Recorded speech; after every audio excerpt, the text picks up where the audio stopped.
Hello everyone!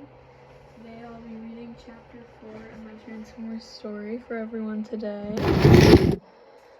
So this is the 4th chapter called The Escape, and before we start this, in the title of this video, I will be tagging a certain creator, because I told him I do read alouds on my stream, on his live stream, and he wanted me to tag him, so there we go.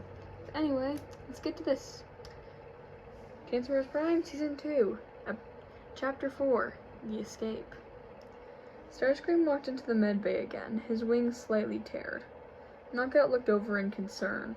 Starscream, what happened? Oh gosh, your wing! I think it's time, Knockout. Knockout nodded in determination. Let me get your wing fixed, then we'll tell Soundwave. Starscream nodded and walked over to the medical berth, sitting down. After Knockout fixed his wing, they both went to find Soundwave. They found him in the bridge, thankfully alone. Soundwave looked over. You two need something? It's time, Soundwave. We need to escape, Starscream said sternly. Soundwave nodded and immediately got to work on the camera footage and alarms. Starscream and Knockout both went to their places and grabbed stuff they needed. Knockout grabbed a polishing tool that Breakdown used to help him with, along with a data pad full with medical records. Starscream didn't grab much. He did take a drive of Decepticon records, though, along with some very tiny samples of Dark Energon. They both returned to Soundwave, who had looped the camera footage and disabled the alarms in preparation for this plan. He made sure all of his cassettes were with him before nodding, signaling he was ready to go. Starscream and Knockout joined him as they started sneaking to the ground bridge area. Once they arrived, Soundwave started typing in coordinates as Knockout and Starscream watched the hallways. Knockout noticed Vehicons coming and told Starscream to back up. Starscream nodded and backed away, closer to Soundwave. As soon as Soundwave finished putting in the coordinates, the ground bridge started powering up. Suddenly, the Vehicons started blasting the room and Knockout fell backwards from the impact. Soundwave helped him up as the ground bridge finished fully charging.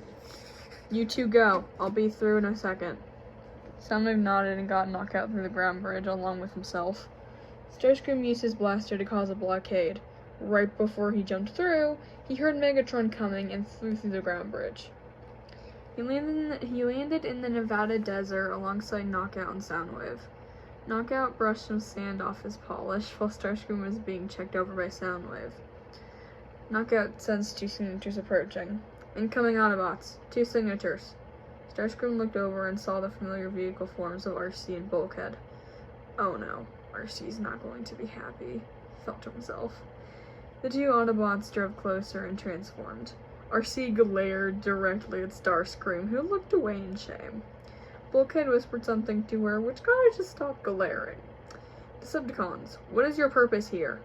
Knockout stood next to the Starscream, trying to keep him calm, while Soundwave stood in front of them both protectively. Starscream sighed and stepped forward, leaving Darcy putting her blaster up in distrust. Bulkhead had a similar reaction, but Starscream didn't make an aggressive movement back. We are not here as threats. We are here as cons who have fled Megatron. Bulkhead and RC shared a suspicious glance before contacting Optimus. Once they talked to their leader, the 2 agreed to take them to the Autobot base. And that's where we leave off. So next chapter is when the Autobots meet up with these 3, and we'll see how their first interactions go. Anyway, I will see you all another time. Bye!